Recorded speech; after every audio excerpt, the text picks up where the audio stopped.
Allah menguasai hati dan pikiran kami, sehingga firman Tuhan boleh masuk dari telinga kiri, boleh masuk dari telinga kanan, dan masuk ke dalam hati dan pikiran kami Tuhan.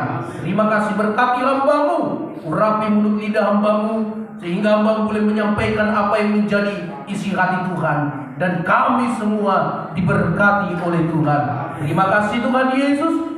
Kami sambut kebenaran firman Tuhan di dalam nama Tuhan Yesus Kristus. Kami sudah berdoa dan mengucap syukur. Amin. Berikan kemuliaan bagi Tuhan. Puji Tuhan ya. Shalom. Shalom. Ya, puji Tuhan. Katakan samping kiri kanannya, kau dahsyat hari ini. Di samping mana? Samping kiri. Samping kanannya, damai sejahtera bagimu. Haleluya. Iya, puji Tuhan ya. Ini saya mulai dulu dengan sebuah pantun dulu ya. Coba klik lagi ya, supaya lebih nampak dia. Lagi sekali lagi. Ini merahnya. Sampai kuning mungkin. Coba sekali lagi. Gitu. Pergi berlibur ke kota Kupang. Asik ya. Jangan lupa pantai Batu Nona Kupang untuk berenang. Asik ya. Ketika badai hidup mulai menggoyang. Asik. Dalam Tuhan tetaplah tenang dan jadilah pemenang. Ya. Puji Tuhan, hal-hal ini harus kita renungkan. Di dalam Tuhan selalu ada kemenangan. Haleluya. Ya, saudara-saudara, pada pagi hari ini saya akan dan kita bersama-sama merenungkan firman Tuhan, yaitu dengan satu judul, hadapi proses tanpa protes. Katakan sama-sama, hadapi proses tanpa protes. Nah, itu saudara-saudara ya. Saya undang kita bangkit berdiri semua ya. Kita akan melihat kebenaran firman Tuhan dari Ayub pasal yang ke-23. Ya. Ayub pasal yang ke-23.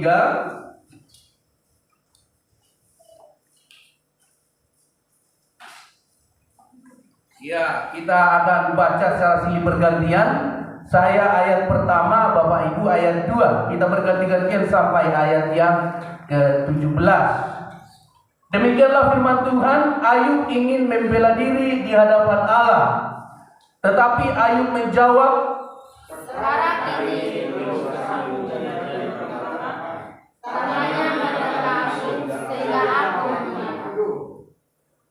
semoga aku tahu mendapatkan dia dan boleh datang ke tempat bersemayam. Maka aku paparkan kepadaku di hadapannya dan memenuhi mulutku dengan kata-kata kebenaran. Maka aku akan mengetahui jawaban-jawaban yang diberikannya kepadaku, dan aku akan mengerti apa yang difirmankannya kepadaku. Jika dia mengadakan perkara dengan aku dalam rumah suasananya, tidak menaruh perhatian kepadaku. Orang jujurlah yang akan membela diri di hadapannya, dan aku akan bebas dari hakimku untuk selama-lamanya. Sesungguhnya kalau aku berjalan ke timur, dia tidak sana, atau ke barat, tidak mendapatnya dia.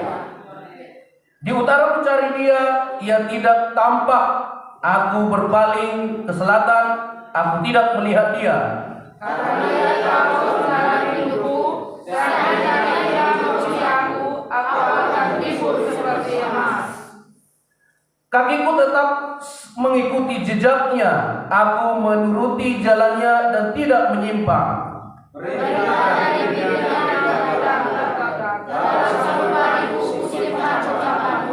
Tetapi ia tidak pernah berubah. Siapa dapat menghalangi dia? Apa yang dikehendakinya dilaksanakannya juga. Karena dia akan disediakan apa yang mengatakan atasku, dan banyaklah yang itulah sebabnya hatiku gemetar menghadapi dia. Kalau semuanya itu ku bayangkan, maka aku ketakutan terhadap dia. Allah telah membuat aku putus asa, yang Maha Kuasa telah membuat hatiku gemetar. Sebab bukan karena kegelapan aku binasa, dan bukan juga karena mukaku ditutupi gelap gulita. Silakan duduk Bapak Ibu. Amin firman Tuhan. Amin. Diberkatilah kita yang membaca firman Tuhan, yang merenungkan dan melakukannya. Puji Tuhan. Kita akan merenungkan hadapi proses tanpa protes. Sebelumnya saya mengucap bersyukur dan berterima kasih kepada Bapak Gembala dan Ibu Gembala sudah memberi kesempatan kita sama-sama melayani di tempat ini. Ya, saya bersyukur juga saudara-saudara, ya kita boleh menikmati hadirat Tuhan saat ini. Saya merasakan suasana yang beda ya. Kalau kita di Kota Damai bukan suasana ini full musik, tapi ya biasa kayak gemit ya kayak di Kupang ya.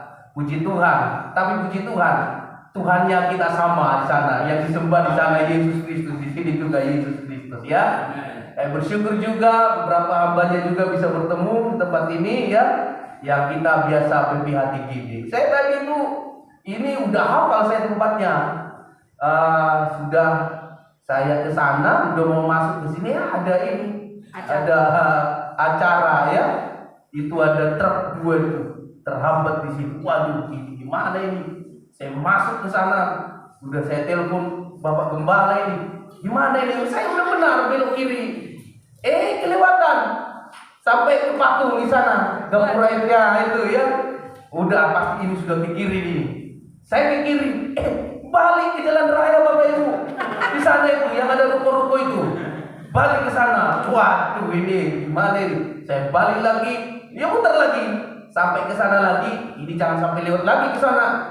Oh, saya lihat ada gang makam. Ternyata ada gang makam di sana, itu bisa masuk. Puji Tuhan sampai juga. Tuhan tuntun saudara-saudara ya. Iya, puji Tuhan saudara-saudara. Saya yakin dan percaya bahwa hidup ini sebenarnya menjadi salah satu bagian dari proses. Amin. Hidup ini adalah proses. Tidak ada yang tidak diproses. Entah itu keluarga, entah itu pekerjaan kita, ya, entah itu anak-anak kita, ataupun entah itu pernikahan kita, itu adalah proses. Bahkan gereja di tempat ini juga, gereja kita yang di saat ini, pasti saya yakin Bapak Gembala ini proses semua ya. Oh, haleluya. Dan itu bukan suatu perjalanan yang mudah. Gak usah dulu yang susah-susah. Bahkan yang saat ini masih menghadapi proses. Yang mudah-mudahan yang masih ada jomblo, masih ada di sini. Saya yakin pusingnya itu 7 tingkat, saudara. Proses itu lama. Kapan saya dapat? Sabar. Sabar dulu. Padahal Tuhan, tolong Tuhan. Kalau bisa Tuhan, nona yang kulitnya manis dan putih. Kalau tidak dia, Tuhan, jangan. Tuhan tidak kasih. Didoakan lagi, Tuhan, nanti kalau ini ada di gereja yang lebih daripada dia yang saya harapkan. Okelah Tuhan, yang di bawahnya dikit juga tidak apa-apa Tuhan. Wah, ternyata Tuhan belum kabulkan doanya. Waduh, stres dia, saudara-saudara, pusing dia, diproses. Ya, diproses. Saya yakin dan percaya dia diproses pun itu, saya yakin Tuhan punya suatu rencana yang baik. Tuhan itu enggak asal mengabulkan apa yang diinginkan oleh anak-anaknya. Ya kan, amin. Saya yakin dan percaya kita bukan Tuhan. Ada orang yang bilang sampai gitu, Tuhan, kalau memang Tuhan tidak kasih ataupun dan Tuhan tidak boleh milih sama saya, jodoh saya, Tuhan, kita tukaran saja. Saya yang jadi Tuhan, biar saya pilih sendiri. Wah, saya dapatkan sendiri. Bukan seperti itu, saudara-saudara. Roma 8:28 mengatakan itu adalah segala sesuatu, segala sesuatu Tuhan rancangkan untuk kebaikan kita. Ya, Allah bekerja dalam segala sesuatu untuk mendatangkan kebaikan bagi saya dan saudara. Terlalu menyakitkan pun itu, saudara. Saudara ditinggal berulang-ulang. ataupun pacaran ndak kene-kene, ataupun ndak jadi-jadi, saudara, saya katakan kepada saudara, sekalipun kita itu belum Tuhan tentukan begitu lama bertahun-tahun, ya, tapi Tuhan itu mengharapkan sekali kita dapat, Tuhan pasti berikan yang terbaik. Amin. Saudara, saya mau tanya, saudara senang piala bergilir atau piala tetap? Piala tetap. Cukuplah FIFA, piala dunia, piala bergilir. Amin. Cukup sudah itu. Tapi kalau masalah pasangan, jangan sampai piala bergilir. Aduh, jangan, itu bahaya itu. Tidak boleh, ya. Jangan. Jadi saya yakin dan percaya setiap hidup ini Tuhan proses karena ada rancangan yang terbaik. Karena Dia sedang menyiapkan yang terbaik buat kita. Saya percaya itu begitu lama Bapak Gembala, Ibu Gembala, dan semua jemaat ini bergumul masalah tempat untuk gereja yang tetap, ya kan? Tetapi sekalipun pergumulan itu begitu, prosesnya begitu lama, tetapi Tuhan beri yang terbaik di tempat ini. Haleluya, ya. Kita tepuk tangan semua ini, ya. Berikan kemuliaan bagi Tuhan. Ya, saudara. Saudara, sedikit ini kita ini sama. Saya menggembalakan juga di Kota Damai itu orang kita semua. Iya, orang kita semua. Artinya sana adalah orang TTS semua. Iya, puji Tuhan. Ya, 90% itu saya gembalakan juga sama orang kita dari Kupang dan NTT. Ya, puji Tuhan. Itu karunia. Itu satu berkat, ya. Dan tidak semua gereja bisa, artinya tidak itu banyak, pasti ada gereja-gereja tertentu. Ya, puji Tuhan, saudara-saudara. Kita akan melihat beberapa hal dari kisah Ayub. Saya yakin dan percaya bahwa si Ayub ini tidak menjadi satu hal yang lain lagi kita kenal. Dan dia memang adalah salah satu tokoh yang Tuhan tetapkan dan juga Tuhan tentukan menjadi satu pribadi yang bisa kita teladani. Siapa yang tidak kenal dengan Ayub? Ayub yang sudah kita kenal menjadi orang benar di hadapan Tuhan. Ya, coba kita perhatikan bersama kehidupan Ayub ini. Siapa sebenarnya Ayub ini dulu? Nah, kalau kita perhatikan perjalanan kisah hidup Ayub ini adalah bahwa Ayub itu adalah seorang yang saleh, jujur, takut akan Tuhan.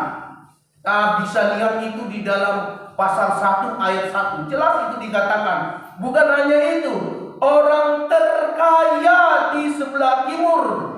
Daerah timur sana itu.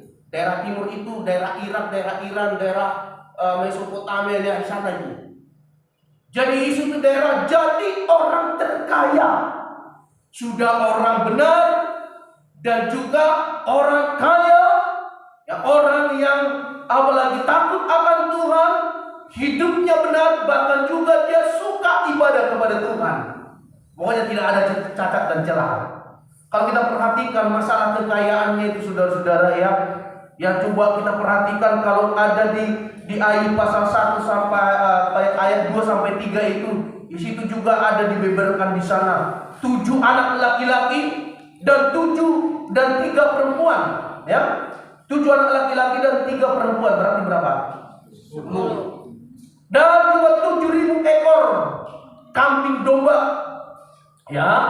Dan juga 3.000 ekor unta, 500 pasang lembu, 500 keledai betina.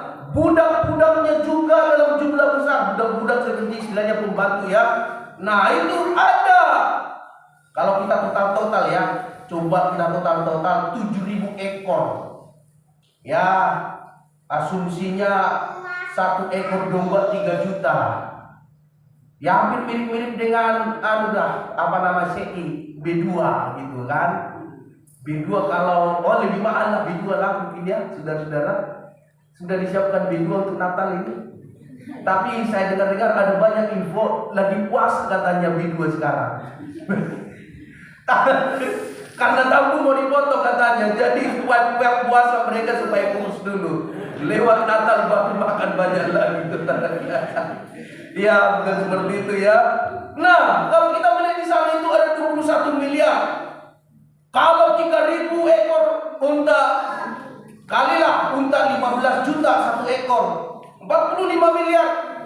1.000 ekor ya, lembu 10 juta, 10 miliar. 500 keledai betina, asumsi 8 juta, 4 miliar. Ditambah budak-budaknya juga. Ya, coba kita asumsikan bahwa kekayaan Ayub hampir mencapai 100 miliar rupiah. 100 miliar rupiah memang saat ini tidak ada apa-apanya ya. Karena memang sekarang sudah hitungan triliunan. Duit orang kan triliunan. Tapi saudara, coba itu 100 miliar pada zamannya Ayub.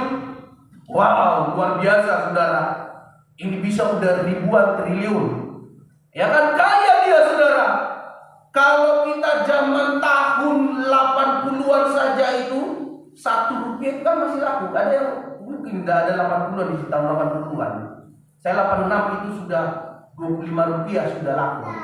Kalau sebelumnya itu mungkin 1 rupiah berharga. 1 rupiah. 1 rupiah masih laku sekarang? Tidak. Nah, saudara, saya ada lihat TikTok saudara. Di daerah Papua sana. Beli jeruk ya. Beli jeruk itu setumpuk yang dijual oleh mama-mama di sana. Jadi 5.000 rupiah. Jadi ada seorang pembeli, dia kasih 2.002 dan satu uang 1.000. Enggak laku. Ditolak saudara. Enggak katanya. Kenapa? Uang segitu di sini enggak laku di Papua saudara. 1.000 2.000 udah enggak laku. Di sini di Kedamaian, di Gresik, di Menganti masih laku dong, masih laku. Uang parkir saudara, uang parkir. Artinya di sana adalah begitu luar biasanya kekayaan Ayub, dan dia juga menjadi orang yang saleh. Saudara-saudara, akan tetapi apa yang dialami oleh Ayub ini? Dia alami ada sebuah proses yang begitu hebat dalam kehidupannya. Nah, kehidupan keseharian Ayub itu adalah dia itu anak-anaknya setiap pagi, setiap hari itu dia apa? Didoakan, mengadakan pesta di rumah. Setiap mereka selesai pesta, apa yang dilakukan? Mereka itu Ayub memanggil mereka dan menguduskan, mendoakan mereka. Siapa tahu anak-anaknya sudah melakukan dosa atau berdosa dalam perbuatan maupun perkataan. Didoakan mereka supaya lepas daripada kesalahan-kesalahan. Pokoknya itu Ayub itu hebat, luar biasa. Apa yang terjadi? Ada serangan, proses yang begitu hebat terhadap Ayub. Pada saat itu iblis minta supaya mendapat kesempatan untuk mencobai Ayub. Dan kemudian dia untuk meruntuhkan iman Ayub. Tuhan, saya tahu Ayub itu adalah orang yang saleh, orang yang baik, bahkan orang yang takut akan Tuhan. Tapi coba Tuhan kasih saya kesempatan, saya cobai dia. Tidak mungkin dia bisa bertahan. Dan saya yakin Tuhan, Ayub pasti akan meninggalkan Tuhan, pasti akan protes kepada Tuhan, dan pasti dia akan menyangkal imannya ataupun berbalik dari Tuhan. Wah, Tuhan izinkan, saudara, tidak usah khawatir, ya kan? Tidak usah khawatir. Tuhan itu lebih cerdik dan lebih berhikmat daripada iblis. Amin. Tidak apa-apa, silakan. Silakan. Tapi iblis ingin membuktikan bahwa penilaian Allah itu salah terhadap Ayub. Tuhan, saya yakin Ayub itu tidak seperti yang Tuhan pikirkan. Ayub itu manusia. Saudara-saudara, begini, apa yang bisa kita renungkan bersama di sini? Semakin kita dekat dengan Tuhan, mungkin Tuhan pun akan mengizinkan banyak persoalan terjadi dalam hidup kita. Orang yang mau mengalami mujizat, Tuhan pasti izinkan melewati setiap persoalan hidup. Amin. Jadi Tuhan izinkan. Oleh karena itu saudara-saudara, apa yang dilakukan oleh oleh iblis kepada Ayub, semua harta miliknya habis dan tidak ada yang tersisa. Orang terkaya habis tadi itu yang berapa dari 100 miliar itu pada saat itu ya, habis semua. Bahkan juga ke-10 anaknya semua mati. Aduh saudara-saudara, satu aja anak kita udah mati, saudara, gimana? Apalagi satu-satunya anak kita, aduh, pusingnya setengah mati, saudara.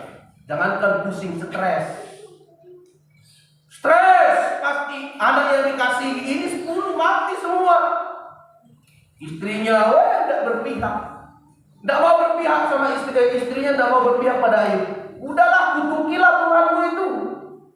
Udah kita seperti ini, rumah tangga udah dihancurkan, sudah hancur seperti ini, harta kita sudah ludes habis semua, malah petaka bertubi-tubi sama kita. Bahkan juga, anak-anak kita sudah habis. Apa yang kita bisa nikmati sekarang? Udah gak ada. Apa yang bisa kita sudah rasakan sekarang? Apa yang bisa kita lakukan sekarang? Sudah gak ada, tinggal matinya tok kita. Saudara, ini protes yang luar biasa. Jadi apa yang dialami oleh Ayub ini tidak satu persoalan, tapi kompleks, komplit, borongan. Tahu borongan, saudara? Kalau orang toke itu ya, di kampung-kampung kita diborong semua. Mak-mak kalau ada lagi promo diborong semua. Borongan, tidak satu-satu, habis satu, selesai masalah, baru datang lagi, tidak, borongan. Saudara, bertubi-tubi. Apa yang dialami oleh Ayub ini adalah bukan hal yang biasa, tetapi begitu menyayat, menghancurkan psikologi, bahkan hati pun hancur. Saya yakin dan percaya ketika hal yang seberat ini pun saya sering merenungkan kepada Tuhan. Mungkin saya tidak sanggup.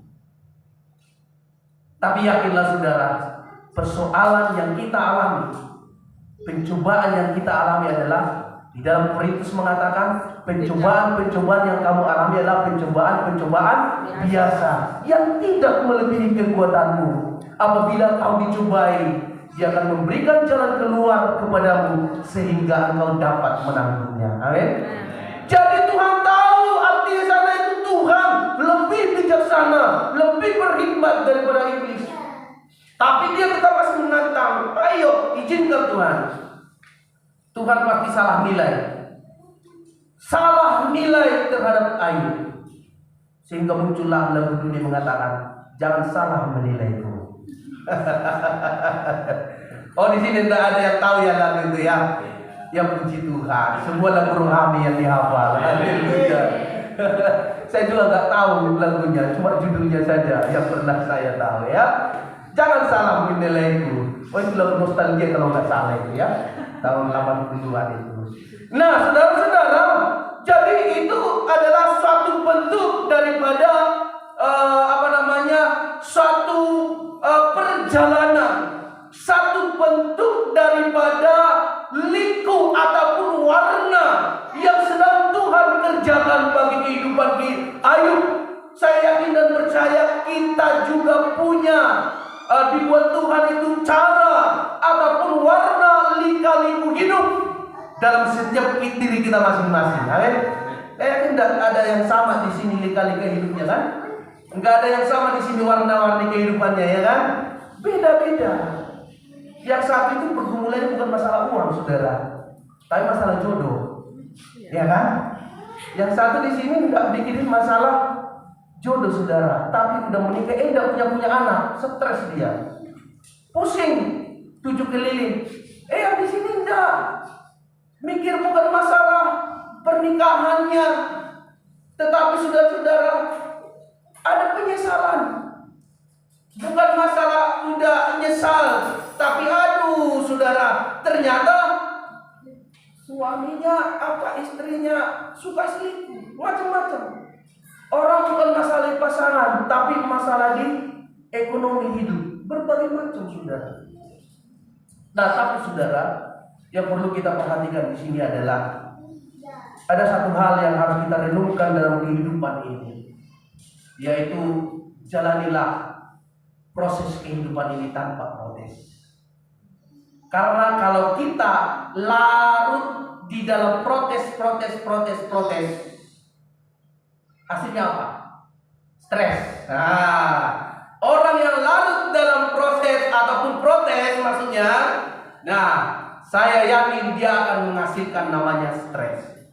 Jadi jangan protes. Amin. Jangan protes Tuhan. Amin.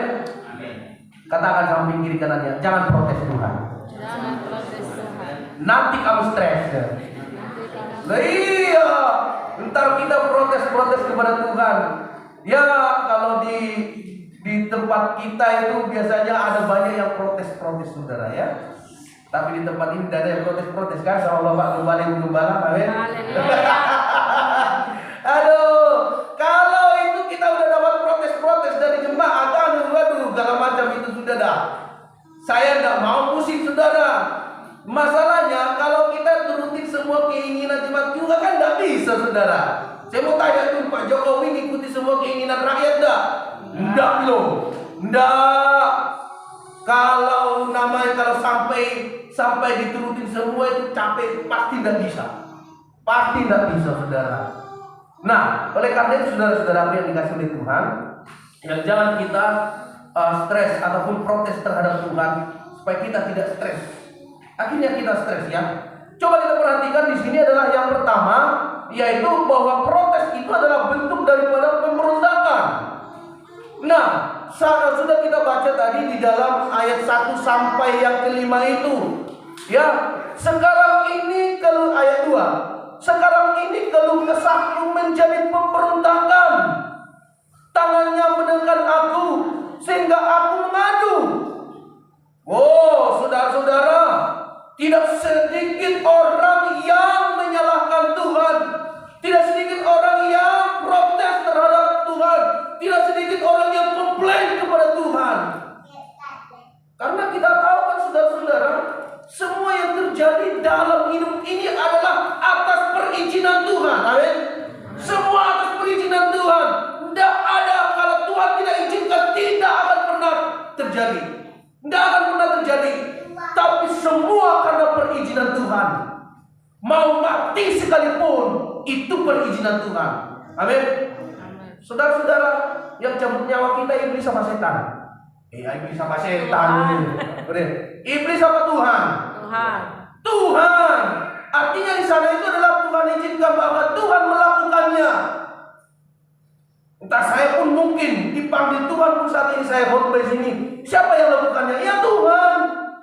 Saya protes, istri saya protes. Nanti yang ada di gereja protes dia. Bisa jadi. Siapapun, apapun yang kita alami dalam hidup ini karena perizinan Tuhan. Tidak ada ataupun bukan karena seizin Tuhan. Semua perizinan Tuhan. Inilah konsep pikiran kita. Karena semua perizinan Tuhan, maka ketika hal yang menyakitkan, proses yang begitu membawa luka, proses yang begitu membawa kehancuran bagi kita itu selalu apa? Protes kepada Tuhan. Karena apa? Itu izin Tuhan. Saudara, inilah daripada konsep persepsi yang ada di otak kita tanpa melihat rancangan Tuhan yang terbaik, tanpa melihat suatu rencana Tuhan di balik semua itu, tanpa melihat apa yang akan Tuhan buat bagi kita sesudah itu. Biasanya kita itu hanya separuh, hanya sampai pada saat kita mengalami pengalaman pahit, hanya sampai pada kita melihat daripada persoalan yang terjadi itu. Saudara, bahkan Ais pun merasakan hal yang sama. Keluh kesahnya menjadi sebuah pemberontakan. Saudara-saudaraku, kita harus memandang rencana Tuhan itu secara kompleks, komplit. Jangan separuh-separuh. Ya. Filipi 1 ayat 6 berkata, akan hal ini aku yakin sepenuhnya. Ia yang memulai pekerjaan yang baik di antara kamu akan meneruskannya sampai pada akhirnya. Ya saudara, apa yang terjadi dalam hidup ini, kalau Tuhan izinkan, Tuhan pun mulai, Tuhan pasti akan menolong. Artinya di sana adalah yang terjadi itu semua komplit. Tuhan jagai, Tuhan lindungi, dan Tuhan sertai sampai selesai. Saudara-saudara, ada kisah seorang yang bernama ada seorang kisah suami istri, saudara.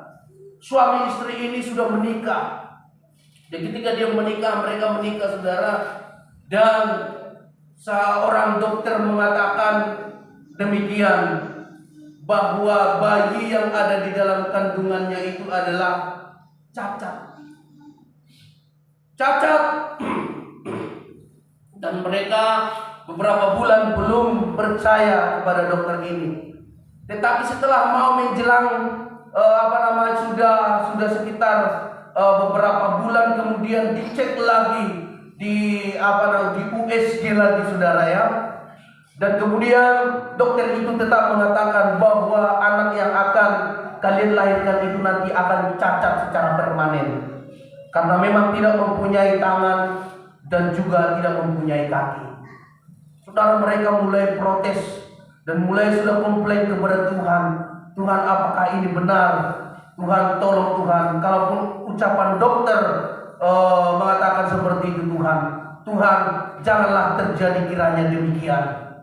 Nah, mereka konsultasi kepada seorang pendeta. Dan kemudian pendeta ini mengatakan, kamu kalau memang dokter mengatakan seperti itu, jangan kamu gugurkan, tetapi lahirkanlah anak itu. Karena itu adalah satu berkat Tuhan, karunia Tuhan. Ya, dan kalaupun itu memang lahir benar nanti seperti dikatakan oleh dokter, saya yakin dan percaya Tuhan juga punya rencana yang terbaik bagi dia. Dan kemudian suami istri ini terus merenung dan begitu sedih hati mereka. Tuhan, kenapa Tuhan? Janganlah Tuhan. Komplainlah mereka kepada Tuhan. Akhirnya tibalah untuk melahirkan. Akhirnya benar apa yang di USG, apa yang sudah dikatakan oleh dokter selama ini, bahwa memang anaknya memang cacat. Dan pada hari lahir, dan begitu lahir anaknya itu bercampur, ada satu kesenangan dan juga ada suatu kesedihan, ada juga suatu kekecewaan yang sangat luar biasa kepada Tuhan. Tuhan, kenapa Tuhan seperti ini? Kenapa anak kami Tuhan lahir tidak punya tangan, tidak punya kaki? Kenapa anak kami ini Tuhan cacat ini Tuhan, dan tidak bisa lagi diulang kembali? Komplain kepada Tuhan, wah luar biasa, protes kepada Tuhan, berontak kepada Tuhan. Tetapi hari demi hari mereka mulai jalani dengan apa adanya, saudara-saudara. Dan pada akhirnya, saudara-saudara, ketika dia sudah lahir, anak ini sudah lahir, ternyata Tuhan punya satu rencana yang terbaik bagi anak ini. Dan hingga saat ini, dan yang lahir itu adalah Nick Vujicic namanya, ya. Nick Vujicic.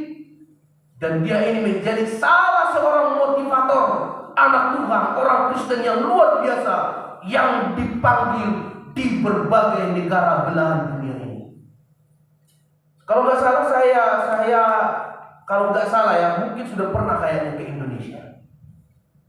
Nah, dia menjadi seorang motivator dan dia punya karunia yang luar biasa untuk memotivasi dan mendorong, memberi semangat kepada orang-orang yang sudah hilang harapan. Banyak orang yang ditolong dia, begitu ribuan orang yang ditolong oleh Nick Fuji yang sudah putus asa menjadi punya harapan kembali kepada Tuhan. Amin. Nah, dia ini padahal dia tidak punya tangan, tidak punya kaki, luar biasa. Bahkan Tuhan berkati dia punya satu istri dan beberapa anak. Protes kepada Tuhan, jalan keluar daripada masalah yang kita hadapi, proses yang kita lalui bukan protes, bukan pemberontakan, tapi lihat rencana Allah yang terbaik. Amen. Masa depan Tuhan sediakan bagi saya dan saudara yang terbaik. Amin. Berikan kemuliaan bagi Tuhan.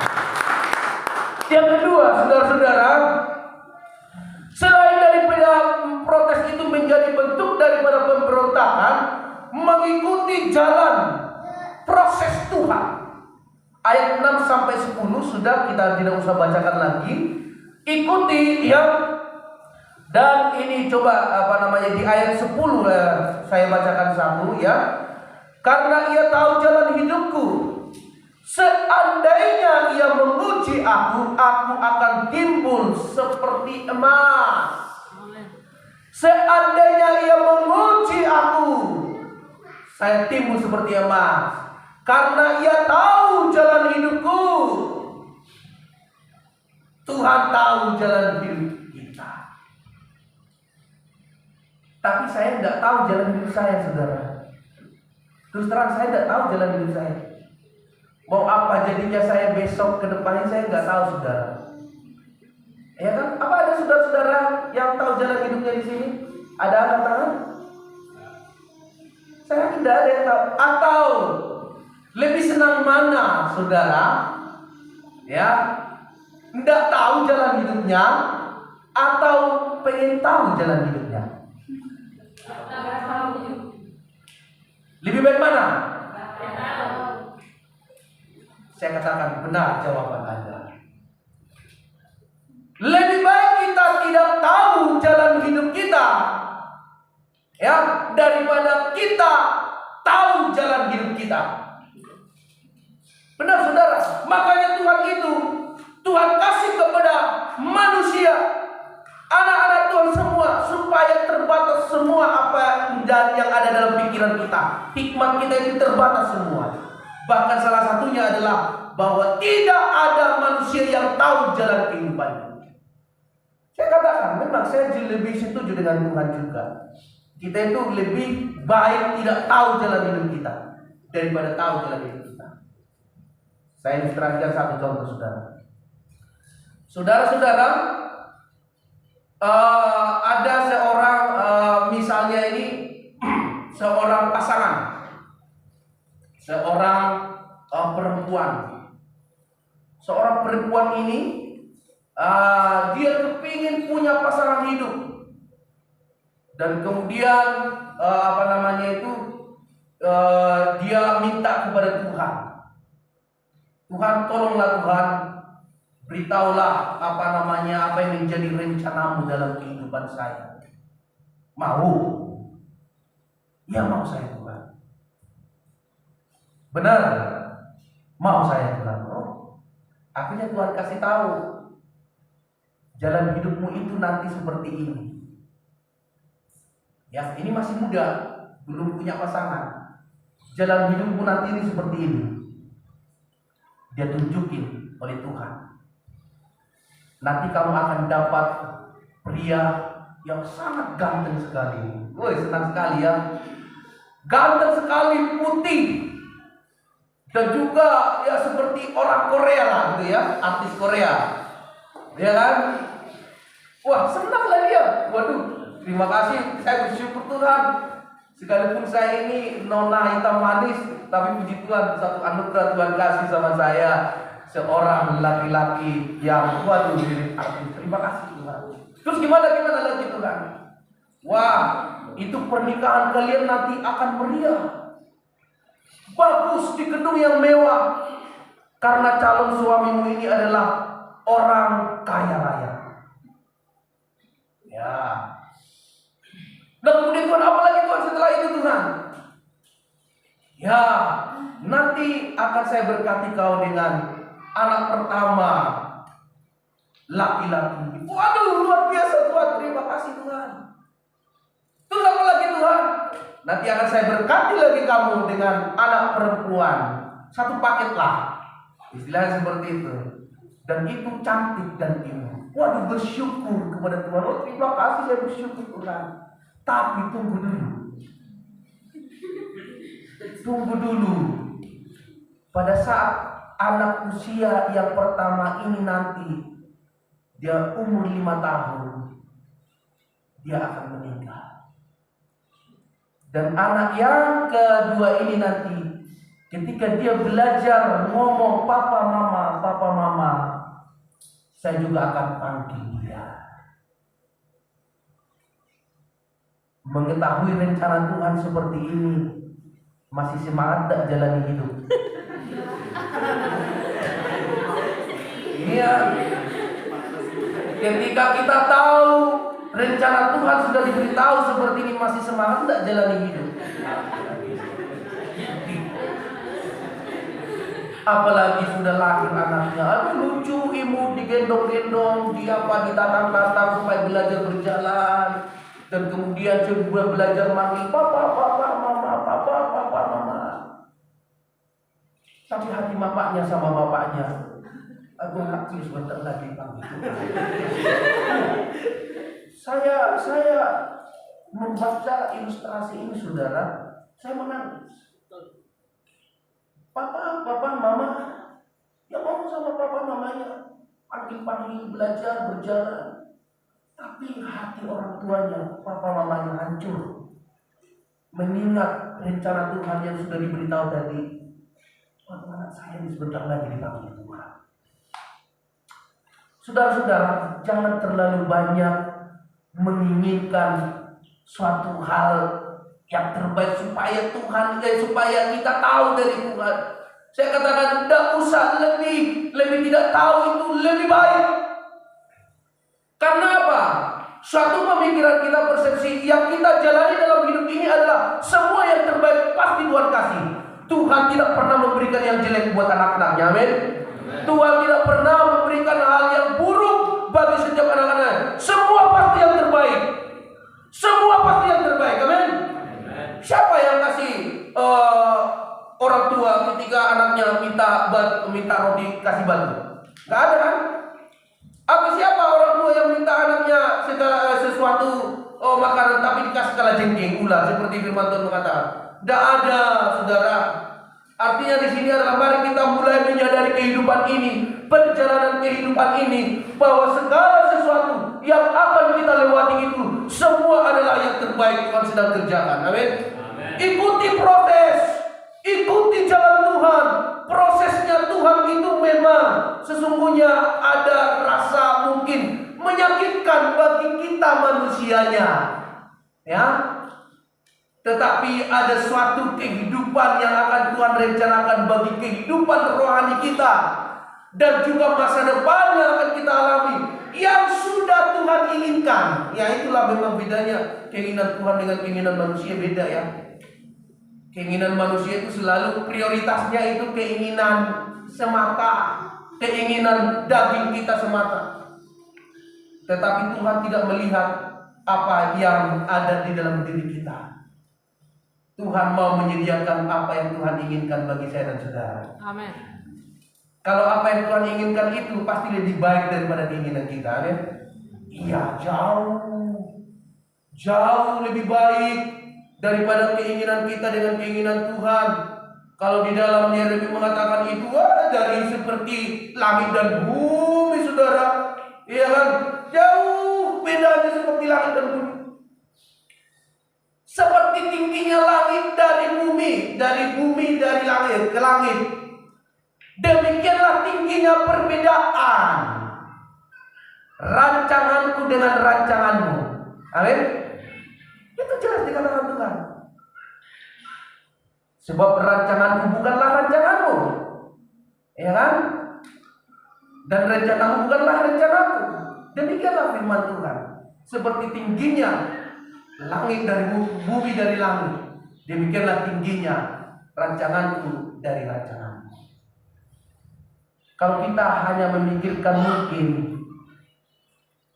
Ya Tuhan, paling tidak anakku Tuhan, ya bolehlah Tuhan. Saya rencana saya kan tidak sekolah apa-apa, tapi paling tidak anak saya, paling tidak bisa SMA lah. Tuhan katakan, jangan khawatir, anakmu akan bisa sampai S1. Amin. Amin. Berikan kemuliaan bagi Tuhan. Ya. Dan Tuhan katakan lebih dari itu, bukan hanya S1, anakmu yang kedua juga nanti bisa S3. Haleluya. Lebih baik dari rencana kita. Ada hal yang harus kita kerjakan, jalani saja proses ini tanpa protes kepada Tuhan. Jangan terlalu banyak komplain kepada Tuhan. Gak usah terlalu banyak komplain kepada Tuhan. Nah, saudara-saudara, ada di satu gunung namanya, itu adalah gunung Rushmore namanya, di daerah Amerika. Tiap hari ada seorang yang mengerjakan memahat batu.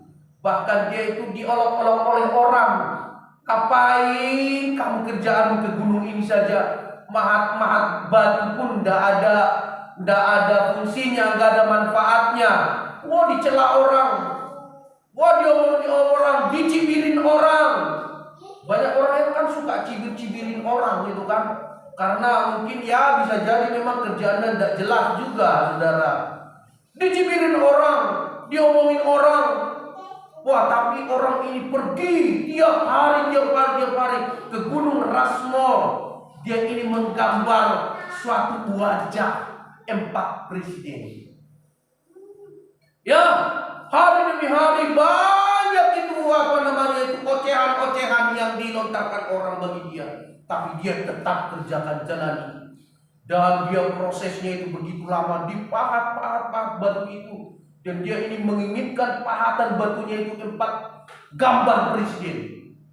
Yang pertama Presiden George Washington, itu adalah empat ini adalah dia pahat 4 wajah presiden Amerika. Dia pahat George Washington, dia pahat Thomas Jefferson, dia pahat mukanya Theodore Roosevelt, dan dia pahat juga itu adalah Abraham Lincoln. Itu dipahat tiap hari, hampir beberapa tahun. Dan ketika proses itu sudah selesai, dan gunung ini menjadi suatu gunung yang begitu luar biasa, dan hasilnya ada 4 wajah presiden. Tapi saat ini masih ada, dan itu dikunjungi oleh orang, dan menjadi wisata juga yang ramai dikunjungi orang. Saudara-saudara, proses memang menyakitkan. Tapi jangan fokus pada proses, tapi jalani proses itu bersama dengan Tuhan. Amin. Ada satu lagi, kalau kita bisa melihat itu adalah Batu Cave. Ya, ada Batu Cave di Malaysia. Ada patung Yesus. Ya, dipahat. Prosesnya memang itu luar biasa. Tidak semudah yang kita gambarkan, bayangkan, saudara. Ya, ada di Toraja. Ya, ada orang Toraja di sini? Gak ada ya? Ya, kita orang timur semua ya. Ada di Brazil juga. Dipahat. Melewati proses yang begitulah. Jangan saudara, kalau kita mungkin yang memahat mungkin enak-enak saja. Bagaimana kita yang dipahat? Waduh, saudara-saudara, proses kita kalau dipahat itu tidak ada yang enak. Karena itu prosesnya itu dikikis, penikisan. Saudara, Tuhan rindu juga dan pingin Tuhan juga ini hidup kita itu dipahat. Dosa-dosa yang melekat itu dipahat. Amin, saudara. Dosa-dosa, ucapan-ucapan kotor itu dipahat. Atau dosa-dosa tingkah laku kelakuan kita yang mungkin kita bawa dari timur masih ke sini itu dipahat. Yang suka masih ngumpul-ngumpul, biasanya kan kumpul-kumpul, ayo belipir bintang. Oh ya, dari saya saja, kita lagi. Kita Kita kadang-kadang itu ngumpul itu saudara-saudara, biasanya kan gitu. Padahal nggak ada uang, minjam, hanya buat beli bir, ngumpul. Saya yakin di sini tidak ada ya, amin saudara. Dulu aku dah. Kalau masih ada, kikis, paha, amin saudara, paha. Saya yakin dan percaya Tuhan menginginkan ketika kita sudah dipahat menghasilkan suatu gambar yang indah. Amin. Berikan kemuliaan bagi Tuhan. Saya yakin dan percaya kalau itu semua dipahat, hal-hal yang tidak berkenan di hati Tuhan dipahat, hal-hal yang menyakiti hati Tuhan dipahat. Tuhan juga rindu menjadi penciptaan-ciptaan yang mulia di hadapan Tuhan, yang indah, enak dipandang mata. Wah itu. Tapi prosesnya dipahat itu memang tidak enak. Saudara-saudara,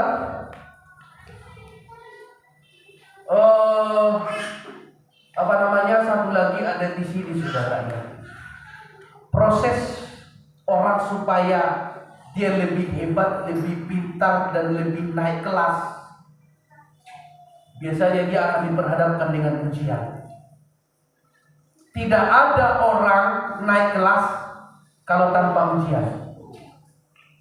Atau ada dulu di sini yang tanpa ujian naik kelas? Kita itu masa-masa kita itu ujian, bahkan sampai sekarang kan mau naik kelas harus ujian.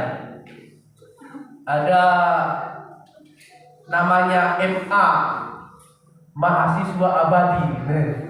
Karena tak lulus saudara, ya kan? Nah, terus yang kedua, dulu kita disebut itu, aduh, anak ini tidak naik kelas, tetap aja kelas 3 SD. Ujian tidak lulus, dia harus tetap di kelas SD, 3 SD nggak boleh. Kami udah naik kelas 4. Dan dia ujian lagi, tidak naik kelas lagi, tetap dia kelas 3 SD. Kami udah kelas 5 SD. Bahkan kami udah lulus SD, udah masuk SMP. Anak ini masih kelas 4. Tidak naik saudara. Tapi tidak apa-apa, proses.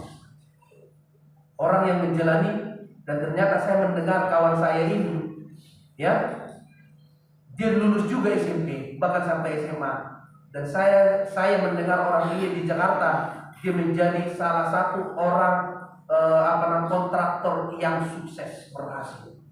Mobilnya mobil bagus semua. Ya, ada Alphard, Rover saya lihat. Dan rumahnya besar. Dan kalau dia pulang ke kampung itu, waduh, dia baik sekali, bagi-bagi duit sama orang-orang kampung di sana. Bagi-bagi duit dalam arti itu bukan bagi duit susu tidak, tapi dalam arti dia ringan tangan. Ketika ada orang datang ngumpul bareng sama dia, ya baik hati. Dan kita tahu dia itu saudara dulu orangnya bodoh. Bahkan dia, ya itu tadi tinggal kelas. Tapi dengan tekun dia ikuti proses rencana Tuhan. Dia menjadi orang sukses di Jakarta. Oh, luar biasa. Kami kawan-kawan si angkatan SD itu, wah, hebat kamu ya, luar biasa. Ada satu hal perenungan kita di sini. Proses itu adalah bukan menjadi suatu tujuan. Tujuan yang paling utama adalah yaitu hasil akhir. Amin. Orang mungkin di proses itu tidak ada apa-apanya. Tapi kalau sudah tujuan akhir, dia menjadi ada apa-apanya. Luar biasa, saudara. Saudara-saudara yang dikasihi Tuhan. Dan yang lebih baiknya lagi itu, kalau guru itu misalnya mengadakan ujian itu, guru itu diam. Guru itu diam. Atau nggak ada kan di sini kita itu pas ujian kita nanya, Pak, tolong aku, Pak itu nggak tahu saya. Beri jawabannya apa B? Saya bilang ini guru Sontoloyo ini. Ingin anak-anaknya itu goblok semua atau bodoh semua. Tidak boleh. Bahkan saya yakin guru-guru pun pasti ingin memberikan yang terbaik buat anak didiknya. Amin. Dia itu pasti diam, diperhatikan. Wah, muridku ini kalau dia agak lihat agak kencang jawabnya, oh dia ini belajar. Ya, oh dia ini belajar ini. Dia lihat anaknya yang satu lagi, didiknya satu lagi, nah, agak susah. Udah setengah jam baru nomor 2. Ini tidak belajar ini. Tapi tetap dia tidak mau kasih tahu jawabannya. Biarkan saja, biarin dia. Saudara, seringkali kita ingin mendapat jawaban pada saat kita menghadapi proses. Kenapa ini Tuhan? Pingin jawaban supaya apa? Karena kita menginginkan supaya hati kita lega, iya kan? Kalau pada saat itu Tuhan sudah membuat hati kita hancur, mengizinkan hati kita hancur dan hidup kita itu terluka dan segala macam yang kita lewati ini begitu sangat menyakitkan. Pingin kita mendapatkan suatu jawaban saat itu juga. Tuhan, ada apa ini Tuhan? Pingin kita dapat jawaban langsung. Tapi terkadang saudara, justru kita tidak mendapat jawaban saat itu. Apa yang Tuhan lakukan? Tuhan itu tetap diam. Tuhan itu diam. Dia dibiarkan kita seperti melangkah. Ya, Tuhan sepertinya kita dibiarkan melangkah sendirian. Tapi saya yakin dan percaya saudara, ingatlah ini pesan firman Tuhan. Di saat kita melangkah menjalani proses ini, kita tidak pernah sendirian. Justru Tuhan ada di sana. Saat tiada jalan, hadapi persoalan, Yesus ada di sana dan memberiku jawaban. Kita tidak pernah sendirian, amin. Tuhan sedang bersama-sama dengan kita.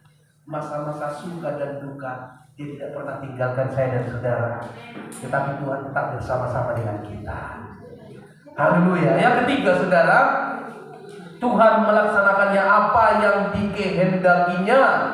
Tuhan melaksanakan apa yang dikehendakinya. Ayat 13. Tetapi Ia tidak pernah berubah. Siapa dapat menghalangi Dia? Apa yang dikehendakinya dilaksanakannya juga. Apa yang dikehendakannya Dia laksanakan juga. Artinya di sana adalah bahwa satu titik puncak Tuhan sudah punya rencana dan itu pasti akan Tuhan kerjakan. Amin. Akan Tuhan tetap laksanakan. Kalau rencana Tuhan bagi kita yang terbaik, Tuhan akan tetap laksanakan itu. Sekalipun kita itu harus melangkah ataupun seringkali itu kita terjatuh, Tuhan tetap giring kita ke sana sampai mendapatkan yang terbaik itu. Amin.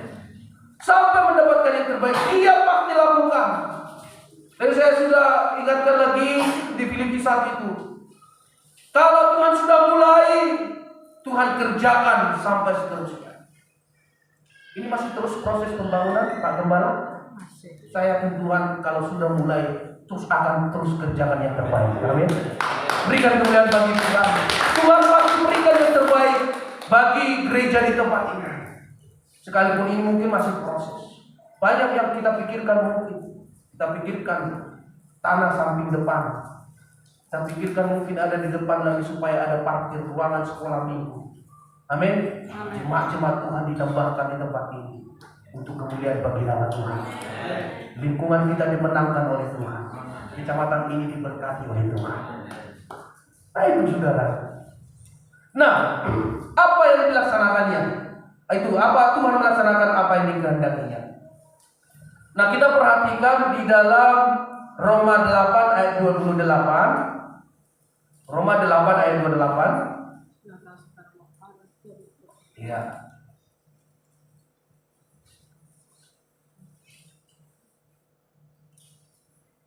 Ada bisa di? Atau coba saya minta ada satu orang. Silakan. Roma 8:28. Silakan Ibu. Roma 8 ayat yang ke-28, kita tahu sekarang bahwa Allah turut bekerja dalam segala sesuatu untuk mendatangkan kebaikan bagi mereka yang mengasihi Dia, yaitu bagi mereka yang terpanggil sesuai dengan rencana Allah. Ya, silakan duduk. Terima kasih. Tuhan Yesus memberkati. Ya, aku tahu sekarang bahwa Tuhan turut bekerja ya dalam segala sesuatu untuk mendatangkan kebaikan bagi mereka yang mengasihi Dia.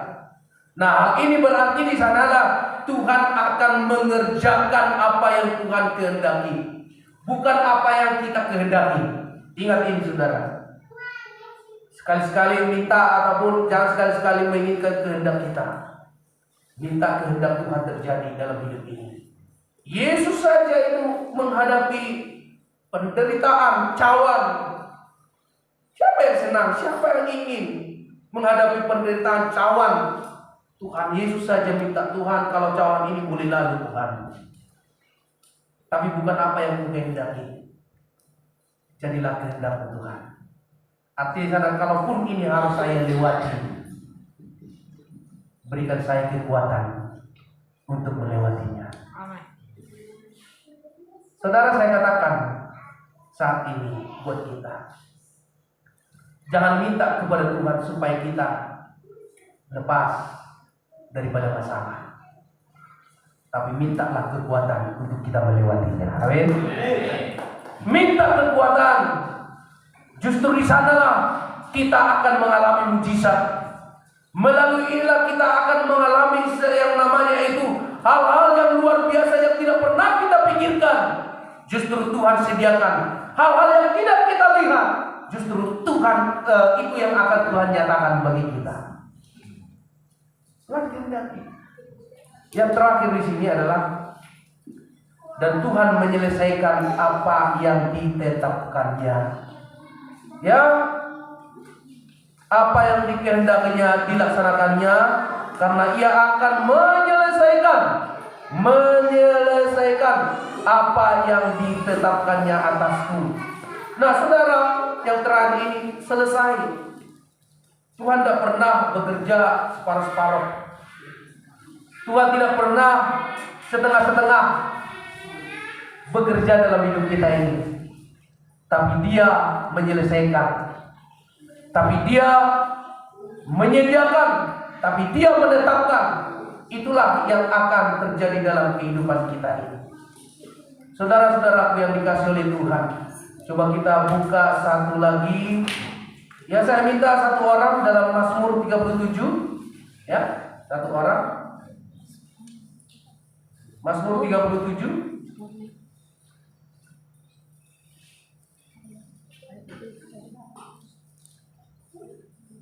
Mazmur 37 ada? Bapak Ibu yang bisa?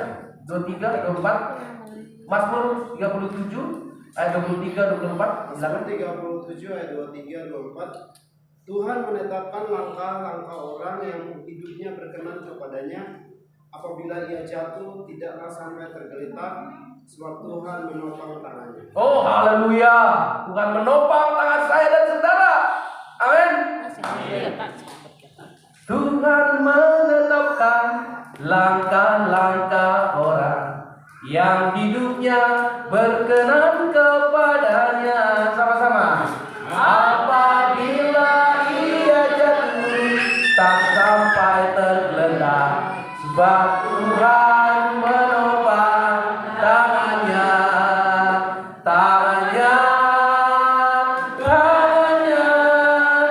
Sebab Tuhan menopang tangannya. Apabila ia jatuh, tak sampai tergeletak, sebab Tuhan menopang tangannya. Jatuh tergeletak itu adalah satu proses. Amin. Tapi Tuhan selalu menopang tangan kita. Dia angkat ketika kita jatuh. Sama seperti kita dibakar, diproses. Sama seperti emas. Ya, coba lihat di sana. Saudara, emas itu mengapa harus dibakar? Emas itu dibakar. Ya, mengapa begitu berharga nilainya. Ya, ibu-ibu yang punya emas di sini pasti ada ya. Uang ibu-ibu kita nggak tahu, bapak-bapak itu ibu-ibu biasanya simpanannya banyak. Termasuk ada emas juga yang tersembunyi. Kadang biasanya tidak diberitahu sama suami ataupun pasangannya. Tapi kalau sudah pas butuh, itu dikeluarkan saudara. Woi, luar biasa saudara-saudara. Ibu-ibu hebat, ya kan? Banyak cara-cara ibu-ibu yang kadang pasangan tidak tahu, tapi dilakukannya demi apa? Wah, pada suatu saat ini akan bermanfaat bagi suami saya, anak saya, dan keluarga saya. Amin. Haleluya. Amin ibu-ibu. Amin. Berikan pujian bagi Tuhan. Luar biasa ya. Ya itulah, emas itu biasanya disembunyikan. Kalau saya saudara, ini cincin pernikahan juga itu, ini ya, disimpan oleh ibu gembala kan. Karena saya itu saudara, saya itu cincin pernikahan ini sempat jatuh dan hilang. Tahu ternyata di mana? Ternyata itu sudah berminggu-minggu, ya hampir berminggu-minggu. Ternyata dia ada di kamar mandi, ada di pojok, dan kami tidak pernah perhatikan. Kenapa? Lepas dari tangan saya. Jadi mandi, jadi biasa kan itu licin. Jadi lepas. Akhirnya ya udahlah, ini simpan saja, ya simpan dulu. Dan daripada hilang nanti ya susah juga carinya gitu kan. Ya istilahnya karena masalah hilang kan repot juga. Ya bagi saya itu tidak apa-apa juga, nggak dipakai juga ya, tapi yang penting tidak hilang. Amin, saudara. Tidak apa-apa juga tidak dipakai, yang penting jangan ngaku-ngaku, saya ini belum menikah. Nah itu yang repot saudara ya. Nah itu tidak saya lakukan saudara ya. Apalagi kayak gini juga udah muka-muka orang bilang saya udah umur 50-an ya. Padahal masih muda saya saudara. Ya kan, dan juga tidak mungkin lah juga ya saudara orang naksir sama saya gitu kan. Aduh saudara, mahal harganya, berharga. Saya yakin dan percaya kita ini seperti emas. Saya dan saudara sangat berharga di mata Tuhan. Iya kan? Dan itu apa dilakukan di pada emas ini? Dia itu harus dipisahkan kotoran logam yang tidak sesuai dengan emas ini, dibakar ya supaya hilang kotorannya. Nah itu tadi saya katakan dipahat. Kita juga dibakar ini yang tidak berkenan, yang kotor-kotor dikit supaya bersih, terbakar itu semua. Amin saudara. Iya, dibakar itu, dan kemudian supaya lentur bisa dibentuk. Saudara, ini kalau kita buat cincin itu kan harus menjadi satu lingkaran. Tapi kalau dia keras, ini emas ini nggak mungkin akan bisa dibuat lingkaran.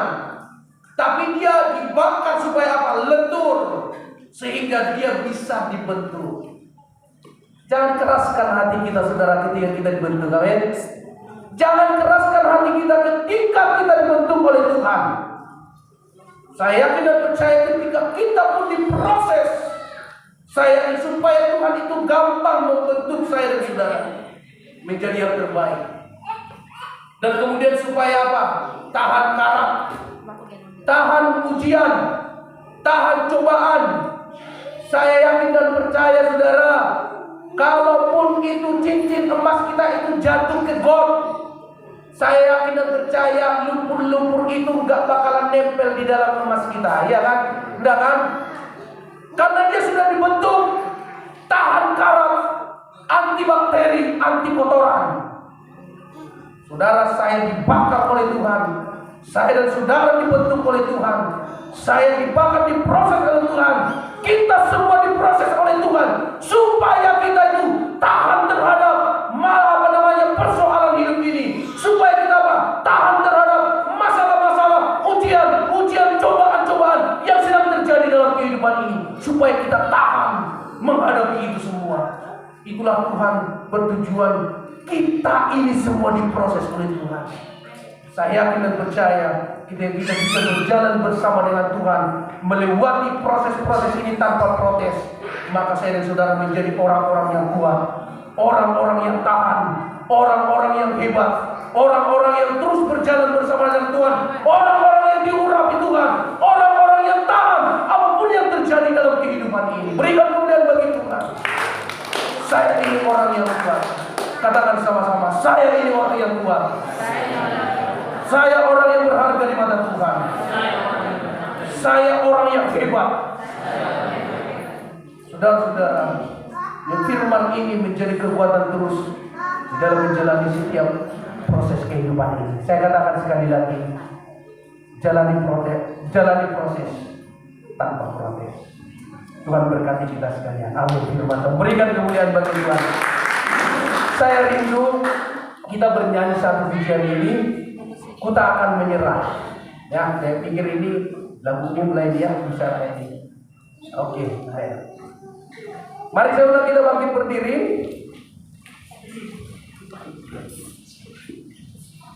Dalam skala